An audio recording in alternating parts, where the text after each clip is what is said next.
Yeah, good afternoon. Thanks for everybody being on here. Disappointing loss on Saturday to a to a very good Texas team that's really talented. Thought our guys competed. Proud of their effort. Really had a good plan in all three phases. We just collectively didn't get it done on Saturday. I think three areas that are key for us coming out of that game. I think we have to make calls and plays in critical situations. That's on myself, staff, players, everybody. Um, we've got to improve our situational awareness. We didn't have great situational awareness in the game, and then we lost fundamentals and key points. And when you get into really pressure situations, I think you got to fall back into your training, and we didn't do that. Kind of went rogue and kind of lost footwork, little detail things in some of the pressure plays. Kind of recap of the game, special teams. Thought our punt coverage was really good, really good. That's the best we punted the ball. We had one that was kind of short, but the rest of them, that was the best we punted the ball. And our coverage units, which are going to have to be really good this week, our punt coverage unit, which is going to have to be really good again this week, I thought did a nice job limiting Texas. I think they had -2 punt return yardage. Kickoff, other than the kick that went out of bounds, our kickoff team bounced back and had a really good day. We had a huge punt return that led to a field goal, and then we made 2 field goals. And I thought our field goal block team continues to affect kicks. Texas has a really good kicker, and they missed a kick right before half. And I thought we really were able to get some pressure there and affected that. Defensively, the negatives, we allowed too many rushing yards. And I thought they really controlled the line of scrimmage on Saturday. We didn't have any takeaways. Several explosive pass plays down the field. They didn't take advantage of a couple other ones they could have had. Positive 17 points, had a lot of pass breakups, and we found a way to get off the field. I think overall, defensively, it wasn't one of our better performances. We didn't get home as much as we usually do or we would like to. We didn't create as many negative plays. I think Texas was probably a little off as well, which helped us.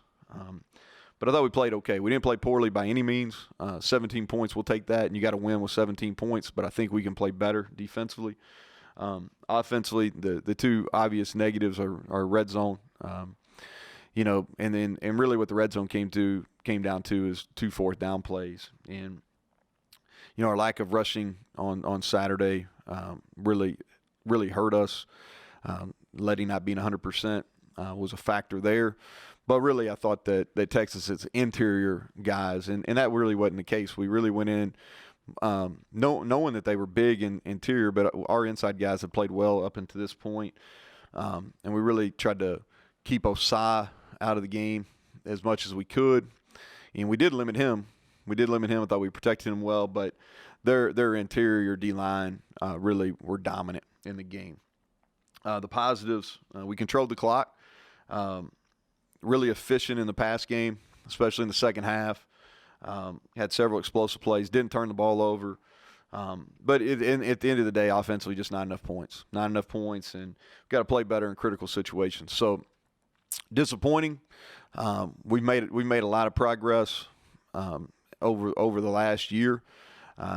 Really weren't in that game against Texas a year ago, past about midpoint of the third quarter, right there with multiple opportunities to win the game. So we're making improvement, but we're not in it for close. And so we've got to be able to finish those games, and that's kind of where we're at right now. So disappointing that we couldn't come away in Austin with the win. So Big 12 conference every week's tough, and so we turn the page and we've got a TCU team coming in that's playing their best football, and won their last 2 games. I thought they were really had a dominant performance over Texas Tech last Saturday.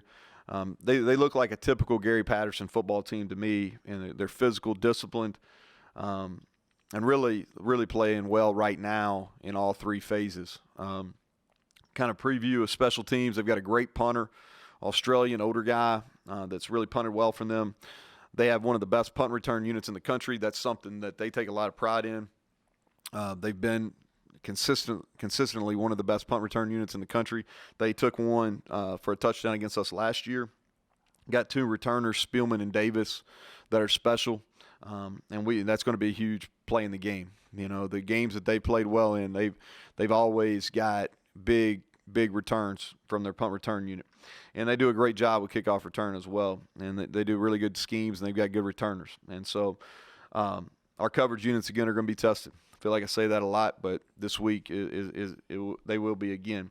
Offensively, they're a spread attack. Ability to mix tempos. They go fast when they want to. They've been a very, very effective running the football. I mean, if you look at the stats over the last 2 games, they've really ran the ball well. And I think that's kind of, as they've gone through this winning streak here, that's been the key. Their quarterback, in my mind, is very similar to Ellinger.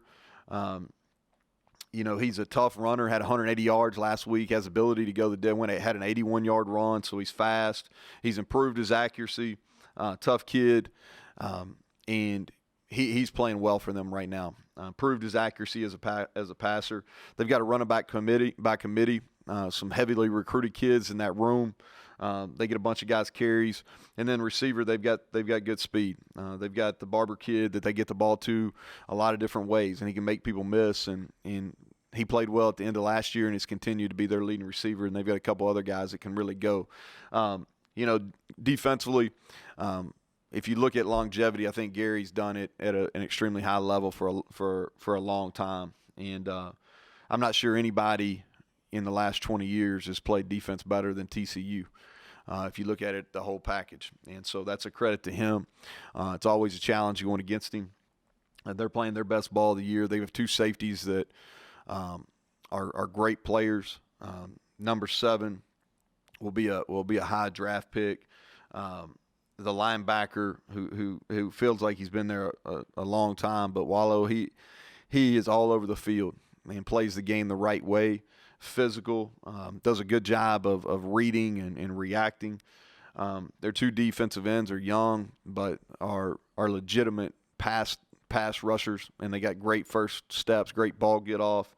And they give you nothing easy. That's the thing about when you play against TCU, you know what the deal is going to be. There's going to be no easy plays, no easy runs, no easy completions.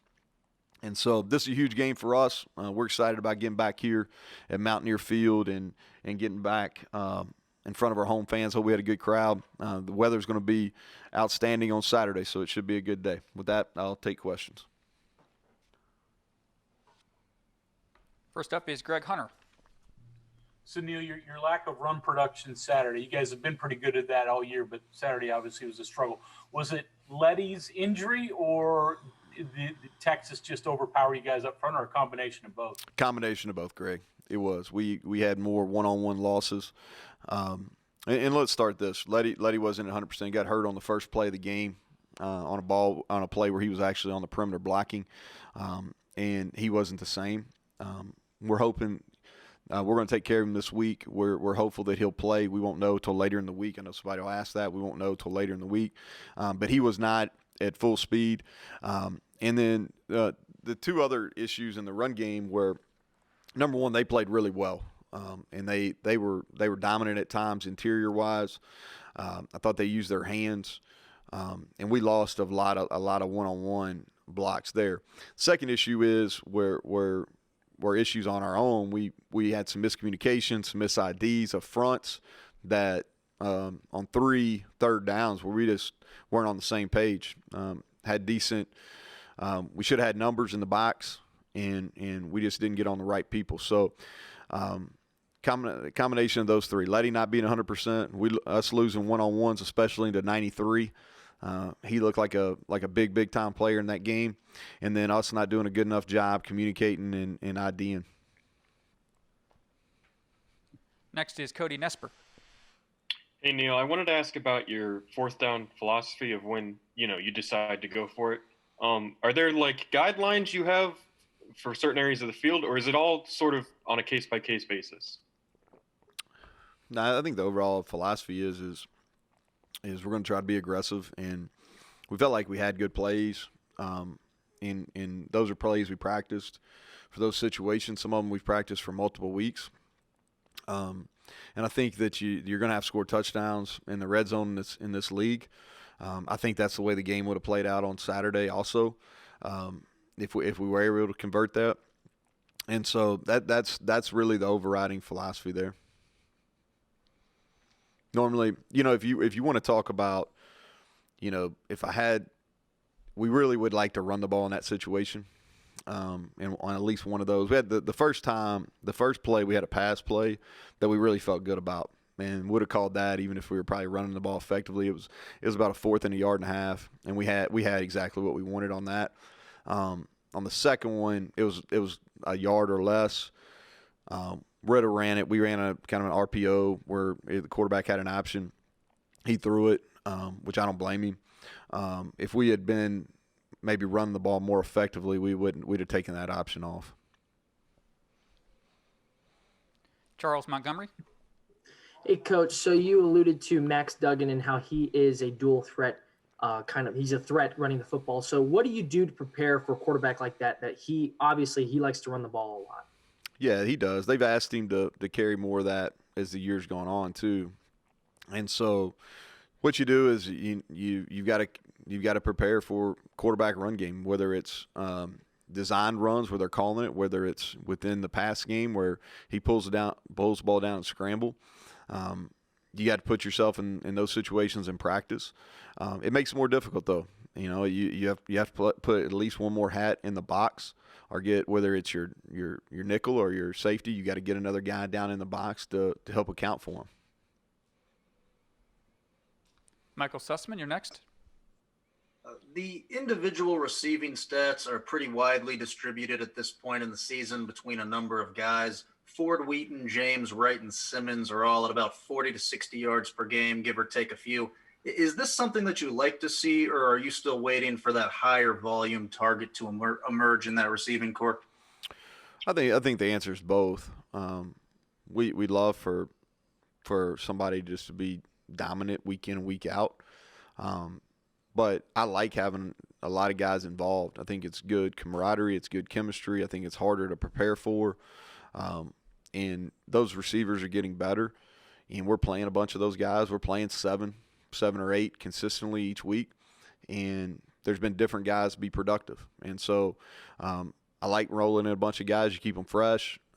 Defense can't really lock in on any particular target. Kevin Kinder.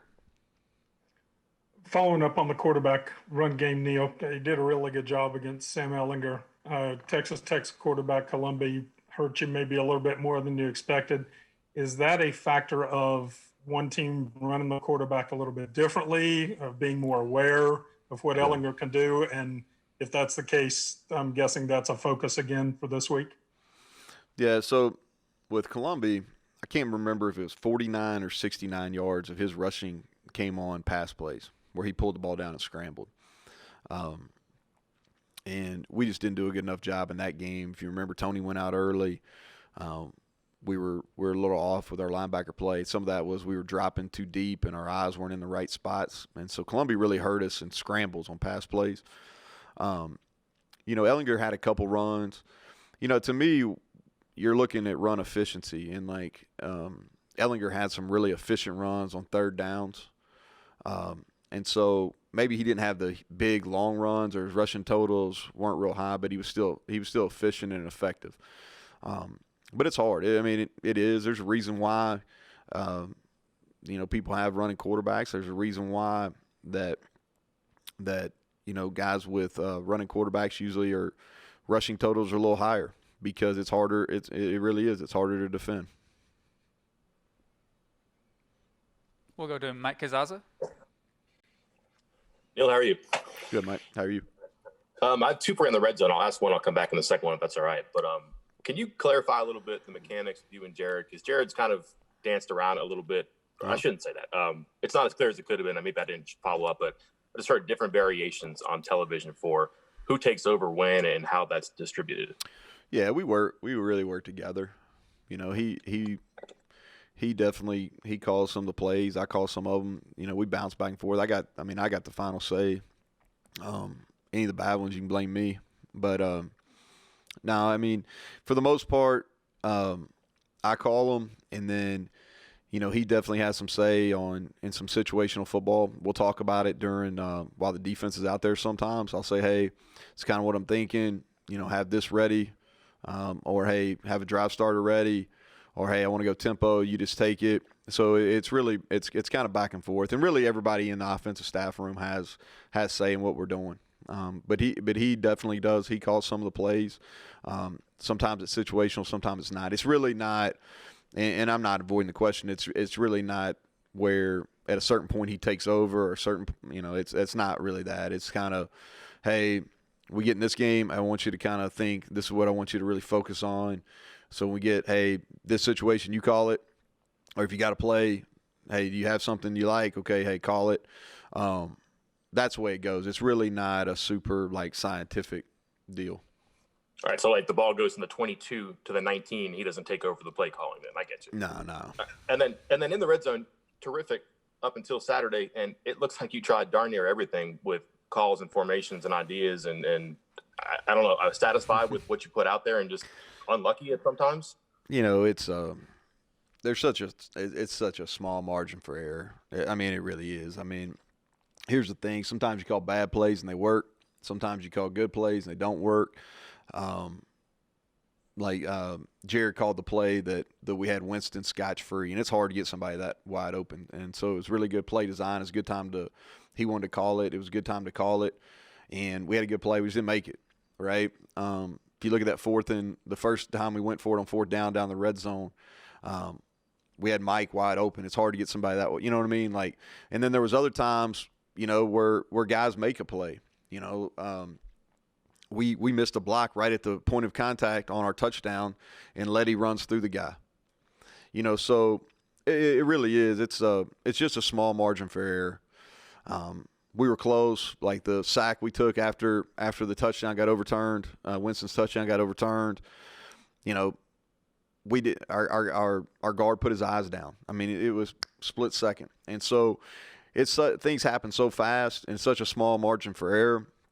I think as a coach, you always got to kind of go back and really critically analyze with the plays you're putting your guys in position to execute. We definitely do that. I thought we had some good ones, and if I had to do it over again, there's a couple that I would do differently. And that's probably the case every game, honestly.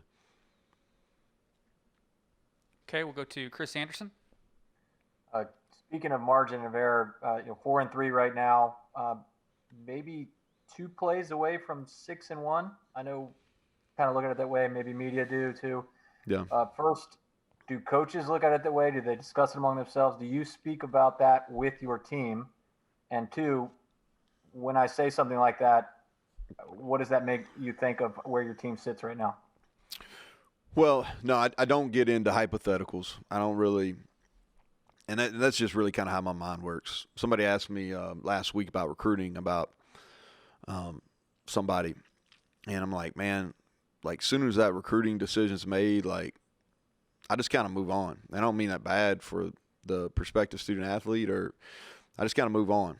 And you got to have a kind of a short memory. Obviously I remember almost all the details of every one of the games we played this year. But I don't look back. I'll spend some time after the season, critically, okay, hey, what do we do well? What we didn't do well? What do we have to, how can we get our guys better prepared? Or is there a certain opponent that's giving us issues that we've got to do some different things against, and we can, kind of work them in spring practice and those type of things. Here's what I do know, okay? There is significant improvement in our football team from a year ago. And the reason I know that is because with 4 minutes to go in every single game we've played this year, we've had an opportunity to win, which was definitely not the case a year ago. Now, we found a way to win, 3 of those games that were, you take out the Eastern game. All right, so we've beaten 3 conference opponents that were, 2, I guess one of them was a double overtime game. Kansas State was closer than what the score looked like, and then we were able to pull away from Kansas there in the second half. So we won 3 of them, and then we've had 3 of them that, 2 of them are nationally ranked teams that, we just didn't make the plays necessary. One of them, a sack fumble, really was really kind of the difference in the game, ran the scoop score. And we didn't play great against Texas Tech, and so I know we're better. We've got to finish the year off in a strong note. I know we're better. We're not where we want to be because we're not finishing all those games. And so I know it's a long answer, Chris. I don't get into hypotheticals. I do know we're better, but it is frustrating that we hadn't finished those games yet, all of them. Go ahead, Greg. Hey, Neal, analyze your young offensive linemen for me. Maybe start with Zach Frazier and then the guys we have seen only a little or not at all. Yeah, so I'll just kind of go from left to right because it's easy for me to kind of go through that. I think Brandon Yates played his best game. Really did a nice job. We gave him help with Osai, but I thought he showed really steady improvement. I'm pleased with how he's played, really, probably for the last month. Zach, he had a tough time on Saturday. Didn't play poorly, but that was probably the most struggle he's had. 93 is really long. I mean, he's a huge man. None of you all went to the game, so I don't think you have appreciation for how big a guy he is. And Texas got some big dudes across the board, but he's the biggest. And so that was the most struggles he's had in the game. James Gmitter, who I count as young, he's sophomore. He played more in the game and is getting better. He's back in the flow of things. Bryson Mays, who's a sophomore, played every snap. He's got to get stronger, but he didn't hurt us in the game, and I thought he showed steady improvement from the Kansas State game where he played all but about a series and a half. If you keep going, I think, Parker Moore is getting better. He's getting closer to being ready to play. I think he's got a for sure future here. Jaquay Hubbard came in. It really and he's battled some things. At home where he hadn't been here as much. He's had some illnesses that he's had to really kind of leave and take care of, in full support of myself. But I think he's got a chance. He just needs an off season. Really needs an off season. He missed that last year. Was big for him. I think Jordan White is a guy that definitely can play. He's strength-wise, he's getting there. He had a really good night last night. And so those are some guys that are showing some improvement and getting closer to being ready to play. Final question is John Antonic. Go ahead, John. Yeah, just curious, when they redid this schedule, you knew this point was going to be, there's 5 in a row in 5 straight weeks. How do you think your guys are holding up through this, and where are you at right now with that? Yeah, we're probably showing some signs. Yeah, we're showing some signs. It's a long stretch, especially when you don't have the full – you didn't have the full summer and all that kind of stuff to get ready for it. We got the longest stretch. We talked about it. We got the longest stretch of anybody in our league. And so we're going to get through it. We're having to manage. We managed some practice time last week. The election deal actually probably helped us in that fashion. We'll manage some practice time today and tomorrow. But it won't be an excuse. I mean, we it's not going to be a factor in the game. But we got some guys, because we're you can look at our roster, we're really young, and so we got some guys that are going through this kind of grind for the first time, and it's wearing on them a little bit, and we're going to have to adjust some things to take care of them.